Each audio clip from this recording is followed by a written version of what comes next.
बिल्कुल। Interpersonal relations को समझना एक फैसिनेटिंग और प्रैक्टिकल स्किल है। ये आपको पर्सनल और प्रोफेशनल दोनों लाइफ में मदद करता है। सोचिए, आप किसी के साथ रिलेशनशिप में क्यों अटक जाते हैं, या फिर ऑफिस में एक कॉलीग आपको परेशान क्यों करता है। इन सब सवालों का जवाब इंटरपर्सनल एनालिसिस में छुपा होता है। ये कोई रॉकेट साइंस नहीं है, लेकिन थोड़ा स्ट्रक्चर और अवेयरनेस चाहिए। चलिए मैं आपको स्टेप बाय स्टेप बताता हूँ कि कैसे इन रिश्तों को एनालाइज कर सकते हैं।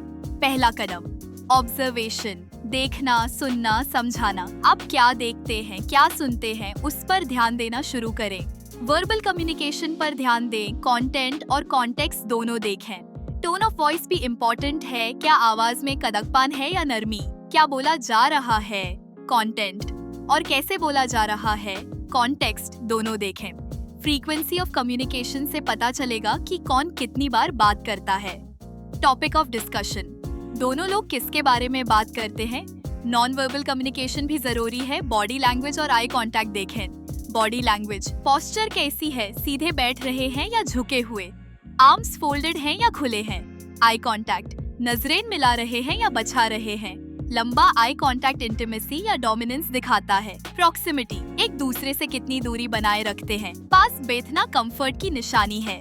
बिहेवियरल पैटर्न्स, कंसिस्टेंसी, क्या व्यक्ति हर जगह हर लोगों के साथ एक जैसा व्यवहार करता है। एक्शन वर्सेस वर्ड्स, क्या लोग जो कहते हैं वो करते भी हैं। कॉन्फ्लिक्ट स्टाइल, झगड़े या मतभेद होने पर रिएक्शन क्या होता है। कोई कन्फ्रंट करता है, चुप हो जाता है या मान जाता है बिना कुछ बोले। दूसरा कदम, कॉन्टेक्स्ट को समझो। हर रिश्ता एक स्पेसिफिक माहौल में पालता है। कल्चरल बैकग्राउंड और पावर डायनामिक्स को समझना भी जरूरी है। कल्चरल बैकग्राउंड, इंडियन कॉन्टेक्स्ट में फैमिली का प्रेशर, रिश्तेदारों की बात मानना, लोग क्या कहेंगे का डर, ये सब फैक्टर्स का बड़ा रोल होता है। पावर डायनामिक्स, रिश्ता में कौन ज्यादा पावरफुल है। करंट सिचुएशन, क्या वही व्यवहार घर पर है जो ऑफिस में है। पास बैगेज, हर व्यक्ति अपने पिछले एक्सपीरियंसेस लेके आता है। किसी ने धोखा खाया है तो वो नए रिश्ते में थोड़ा कॉशियस होगा। ट्रांजैक्शनल एनालिसिस से समझें कि आपका और सामने वाले का कॉन्वर्सेशन कौन सी स्टेट में है। पेरेंट स्टेट, हमेशा सिखाते हुए, रूल्स बताते हुए। Controlling adult state, logical, factual, mature तरीके से बात करना। चाइल्ड स्टेट, इमोशनल, इम्पल्सिव, बचकना। चौथा कदम, सेल्फ रिफ्लेक्शन, अपनी भी गलती देखें। किसी और को एनालाइज करते वक्त ये बिल्कुल ना भूलें कि आप भी उस इक्वेशन का आधा हिस्सा हैं। अपनी फीलिंग्स को पहचानो। क्या आपको उस व्यक्ति के साथ रहकर कैसा फील होता है। अपने ट्रिगर्स को समझो। ऐसा क्या है उसकी बात या व्यवहार में जो आपको ज्यादा गुस्सा या दुख देता है। अपनी रिस्पॉन्सिबिलिटी लो।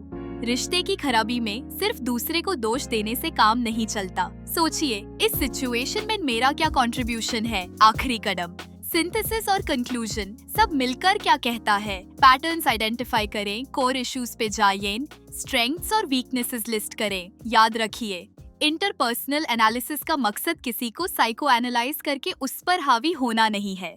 मकसद है समझना ताकि आप रिश्तों को बेहतर बना सकें, टॉक्सिक लूप से बाहर निकाल सके और नए लोगों से अच्छा कनेक्शन बना सके। ये एक कंटिन्यूअस प्रोसेस है, कोई वन टाइम फॉर्मूला नहीं। Thank you.